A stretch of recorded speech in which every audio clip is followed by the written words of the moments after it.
Gracias por la oportunidad de, a través de Radio Fantástico, comunicarme con la ciudadanía de nuestra región y, bueno, ¿por qué no también de nuestro país? Porque esta entrevista quedará grabada y podemos compartirla. Muchísimas gracias por la oportunidad. ¿Quién es doña Marisa Gil Ordinola? Soy una ciudadana comprometida con su región, con su país, que se ha venido preparando a lo largo de toda su vida para acceder a un cargo público por elección. Profesionalmente soy administradora de empresas egresada por la Universidad de Piura y abogada egresada por la Universidad Nacional de Piura. Tengo varios estudios, diplomados, soy conciliadora extrajudicial con 24 años de experiencia en SUNAT. He sido dirigente sindical, secretaria del mi sindicato de SUNAT. He trabajado temas de carácter social toda la vida. Me preocupa un poco, no un poco, en realidad mucho, la forma en que se viene ejerciendo la política en nuestro país, y uno de los compromisos que los ciudadanos tenemos, no solamente un compromiso cívico, un compromiso político, sino un compromiso también de ejercer este derecho fundamental de participar en la vida política, cuando vemos que a través de nuestro aporte podemos hacer una contribución positiva. Sabemos sabemos, señora Marisa, que en estos momentos ustedes están como precandidata, ¿verdad? Hay 7 u 8 precandidatos que están pugnando por, de repente, representar a Piura, que me parece perfecto. Pero si nosotros analizamos de este Congreso y del anterior, ¿cómo lo califica usted? ¿Por qué debería estar en el Congreso también de repente? Porque tuvo por ahí ciertas situaciones que no lo dejaron participar. ¿Qué es lo que puede rescatar de este Congreso en estos momentos como política que es usted? Mire, el periodo que ha tocado afrontar con esta pandemia en realidad tomó de sorpresa tanto al legislativo como al ejecutivo y a toda la ciudadanía en general, ¿no? Y ha significado, cara a la ciudadanía, que es lo que importa, evidenciar la carencia de derechos fundamentales. Y estamos hablando no solamente del tema de la salud, que es imprescindible, ¿no? Hemos visto que por cosas aparentemente tan simples como el hecho de no tener el oxígeno en el momento oportuno, cuestiones tan fundamentales como el hecho de que la capacidad hospitalaria de nuestro país sea tan reducida en relación a la población, que tenemos cerca de 34 millones de habitantes, y comenzar pues una emergencia con 100 camas UCI era un absurdo. Definitivamente el reto de esta pandemia para el legislativo ha sido muy alto. ¿Han podido hacer las cosas mejores? Sin lugar a dudas. Sin lugar a dudas, no han tenido, a mi entender, la capacidad de reacción que requería esta situación, ¿no?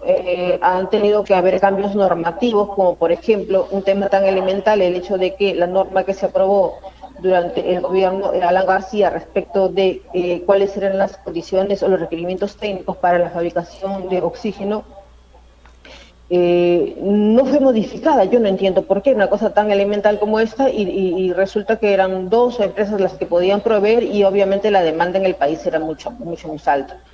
Hay el tema de la forma en que han abordado la reforma política ha podido ser mucho mejor. Definitivamente siempre las cosas se pueden hacer mejor. Hay una sensación de descontento en la población, en la ciudadanía, que además yo lo comparto. Sin embargo, soy una mujer bastante optimista y quiero pensar que de aquí al 28 de julio los congresistas nos van a sorprender pues con propuestas importantes cara a la ciudadanía, y que y aquí está mi exhortación puntual, que respecto de algunas propuestas legislativas que están atendiendo que están regulando para atender cuestiones tan sensibles como el tema de la ONP, el tema de la AFP, lo hagan mirando el contexto en general. qué tan difícil es atender a una situación como esta, que en realidad se justifica porque el entorno económico, la falta de empleo, la falta de ingresos, hace pues que el ciudadano, el trabajador, demande que a través de regulaciones se disponga de sus fondos de pensiones. Sin embargo, hay que ser responsable en el sentido de cómo afecta medidas de esta naturaleza al sistema de pensiones de manera integral, ¿no? Yo sé que están trabajando un proyecto de ley en una comisión especial formada para atender este tema.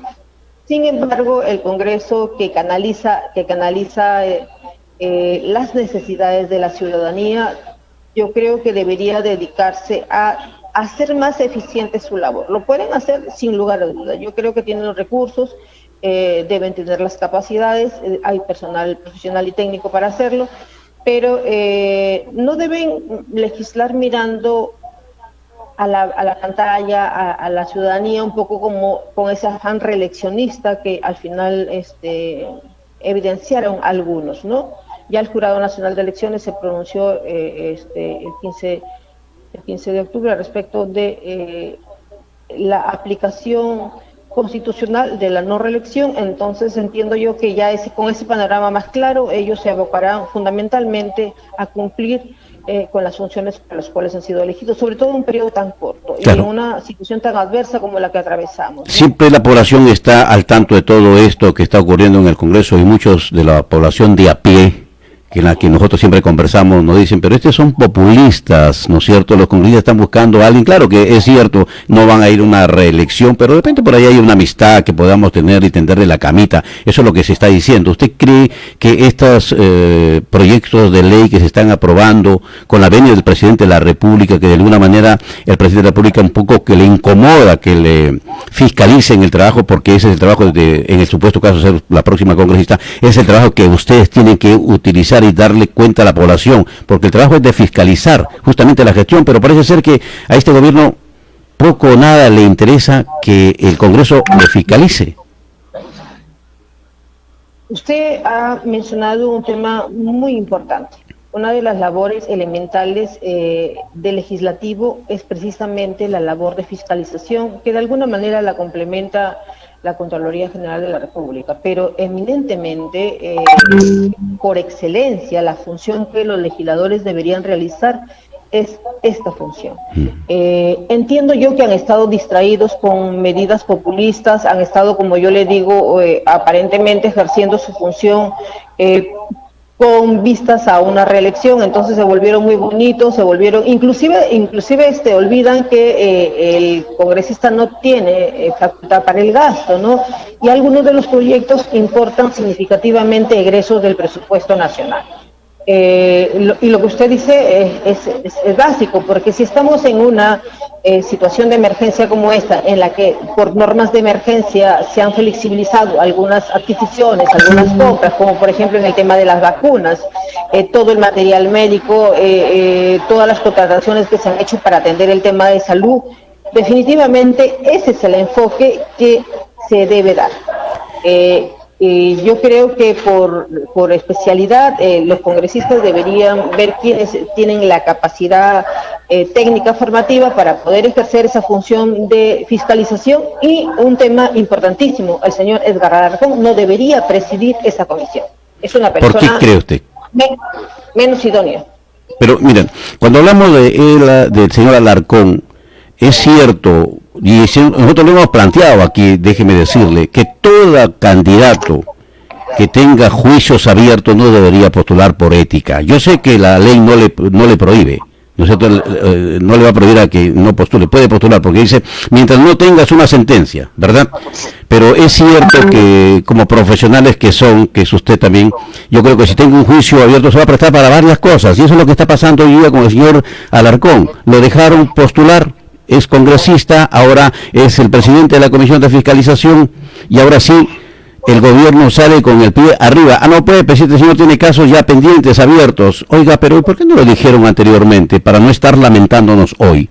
¿No es cierto? ¿No cree que es como desviar la información que va contra el gobierno porque esto sale a raíz de los audios que usted mismo ha escuchado y la población del mismo Palacio de Gobierno, ¿verdad?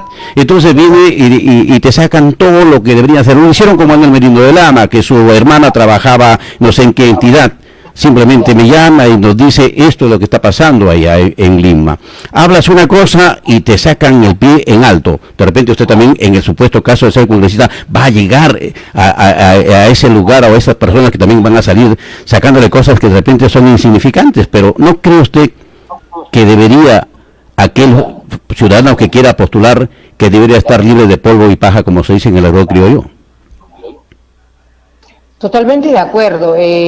Una de las reformas políticas aprobadas justamente es respecto de los impedimentos. Ya no pueden postular al Congreso aquellos ciudadanos que tienen sentencia en primera instancia, por delitos dolosos, ¿no?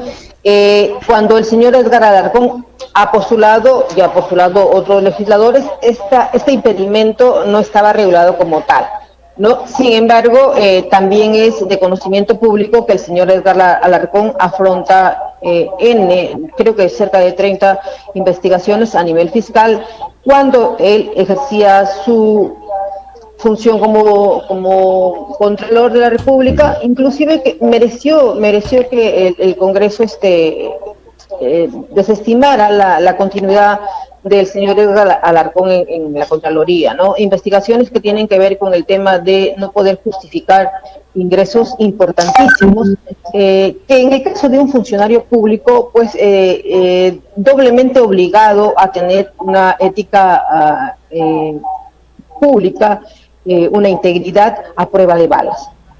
Entonces, esa reflexión que usted bien hace es la que nosotros invocamos cuando nosotros conversamos, cuando nosotros tenemos la oportunidad de hablar con los jóvenes, con los ciudadanos en general, con las mujeres, les decimos que es imprescindible que cuando hay un proceso electoral, y siempre en realidad porque aquel ciudadano que quiere participar en la vida política, quiere postular a un cargo público, normalmente lo que hace es enseñar fotografías, ¿verdad? Fotografías muy bonitas, se toman por ahí que hacen una obra social, se toman una fotografía con su familia, dando a entender pues que tienen una integridad, una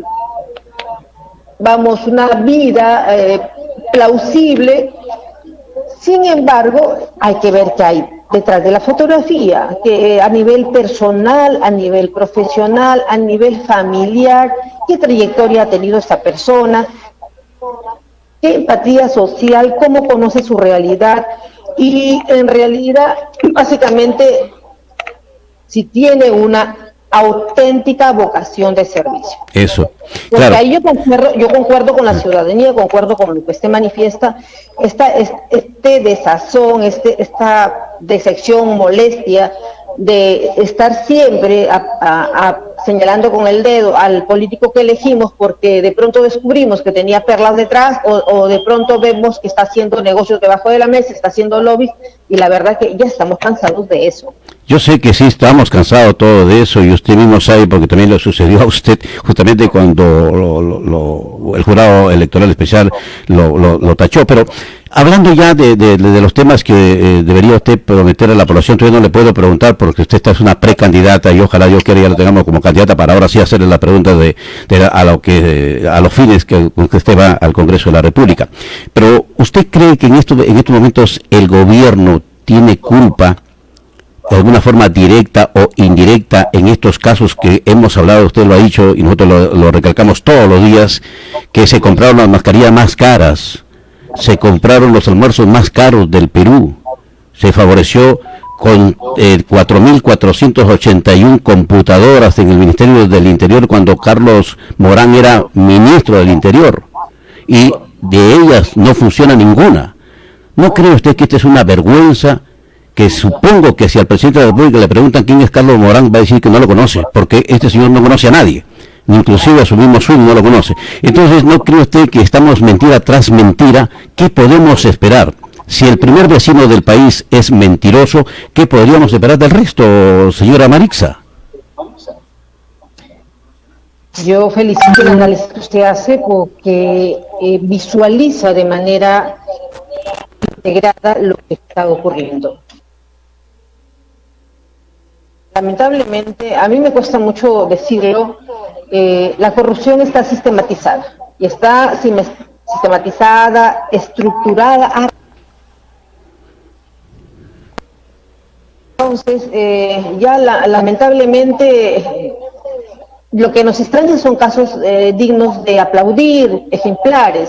Esos ejemplos que usted bien ha reseñado son algunos de los casos. Nosotros que tenemos 15, 20, 24 años, en mi caso, en SUNAT, esperamos, miramos y nos disgustamos de esa falta de transparencia, esa falta de reconocimiento, esa falta de meritocracia dentro de las instituciones emblemáticas de nuestro país.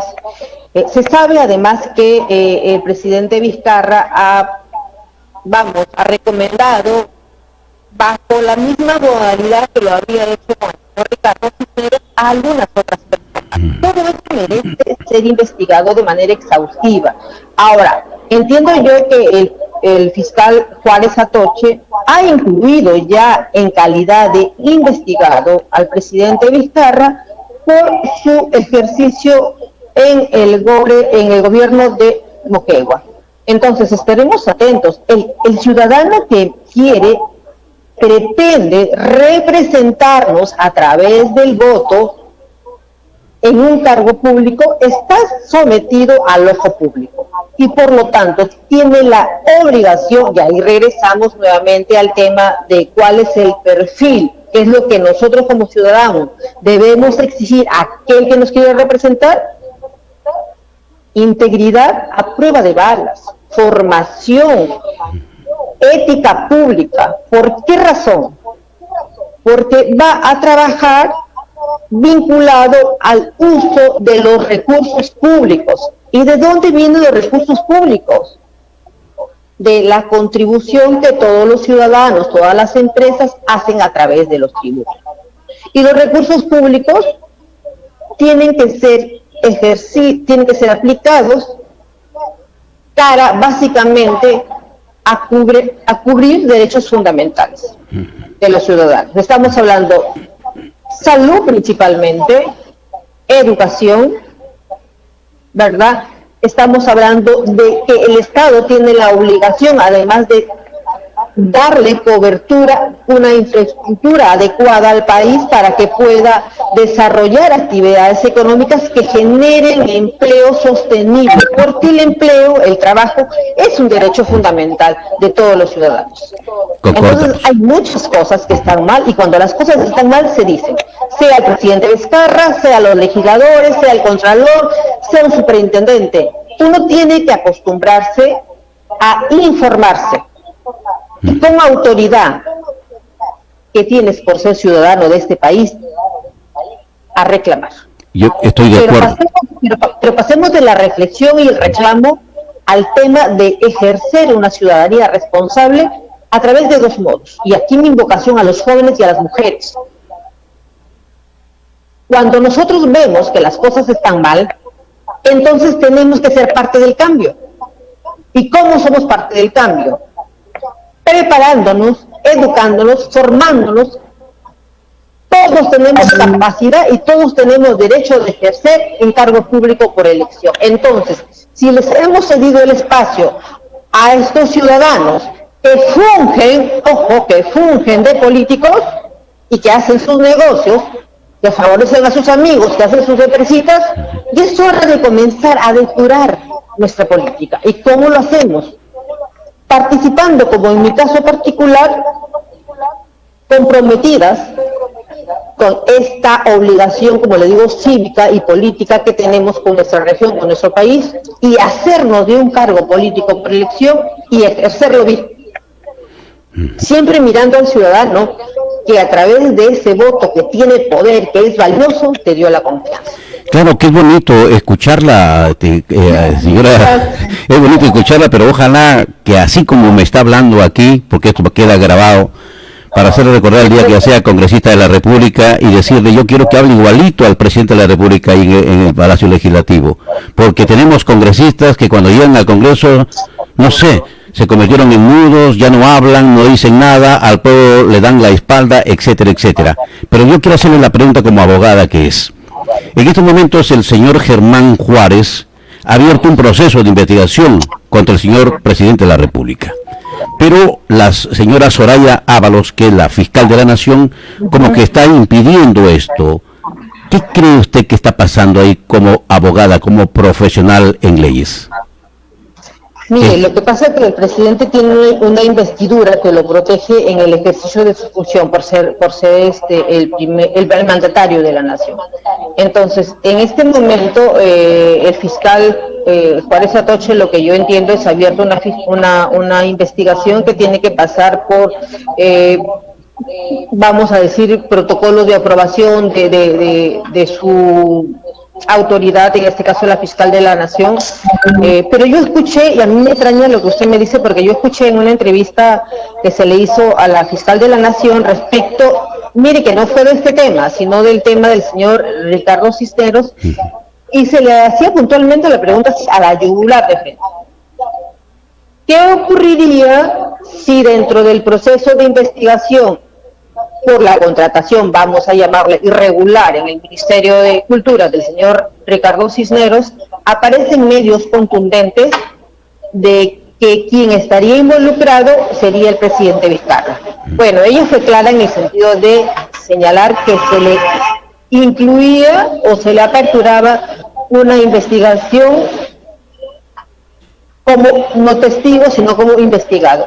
Y recordemos ahí que la teoría de la fiscal Sánchez, si no me equivoco, está estructurada de manera tal que ella está sosteniendo que quien está en la cabeza de esta pirámide o de esta organización para contratar a través de esta manera, ejerciendo influencias o como se quiera llamar al señor Ricardo Cisneros, es el presidente de la República.